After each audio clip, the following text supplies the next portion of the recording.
वफाकी हुकूमत एक मरतबा फिर ऐसा एक्ट में तरमीम की तैयारियां कर रही है। इस सिलसिले में एक ड्राफ्ट तैयार करके तमाम सूबों के हवाले कर दिया गया, जिसमें वफाकी मेंबर को चेयरमैन अरसा मुकर्रर किया जाएगा।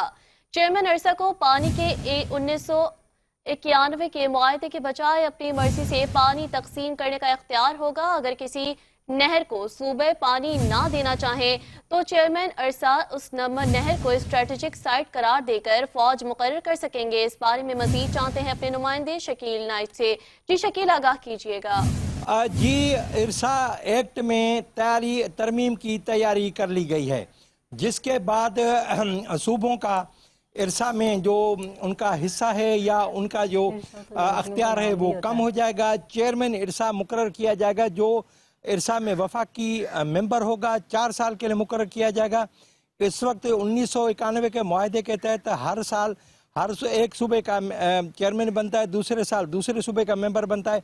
नए इरसा एक्ट के तहत अब सिर्फ वफाकी मेंबर ही 4 साल के लिए मेंबर बनेगा, 4 साल के लिए चेयरमैन बनेगा, जबकि सूबे का जो मेंबर होगा उसको वाइस चेयरमैन बनाने की तजवीज़ दी गई है। इरसा का जो चेयरमैन है इतना बाख्तियार होगा कि 1991 का जो मुआहिदा है जिसके तहत पानी की तकसीम होती है वो उसको मनसूख कर सकता है, अपनी मर्जी से पानी तकसीम करने का फार्मूला दे सकता है। उसके अलावा उनको ये अख्तियार होगा कि अगर कोई सूबा किसी नहर को पानी नहीं देना चाहता और इरसा चेयरमैन उस नहर को पानी दिलाना चाहता है तो वो उसको स्ट्रेटजिक साइट करार देकर फौज मुकर्रर कर उस नहर को पानी दिलाएगा।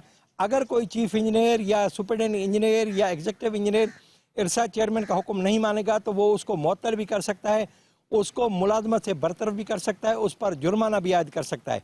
हुकूमत से इस ड्राफ्ट की मंजूरी के बाद कौमी असम्बली और सेनेट से इसको मंजूर कराने की कोशिश की जाएगी।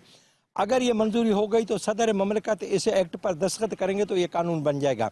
हुकूमत सिंध ने इस एक्ट की सख्त मुखालफत की। इरसा में सिंध के मेंबर एहसान लगारी ने बाकायदा तहरीरी तौर पर उन्हें आगाह किया कि 91 के मुआहदे के खिलाफ अगर कोई भी एक्ट आएगा, कोई भी कानून आएगा तो उसकी सख्त मुखालफत की जाएगी, मज़ाहमत की जाएगी और हुकूमत सिंध कौमी असम्बली या सेनेट में उस एक्ट की हिमायत नहीं करेगी। तो लिहाजा ये एक चारों सूबों और वफाकी हुकूमत एक नया तनाज़ा खड़ा हो गया। देखते हैं कि इसको हल करने के लिए कौन आगे आता है। जी शकील नाइट, बहुत शुक्रिया आपका।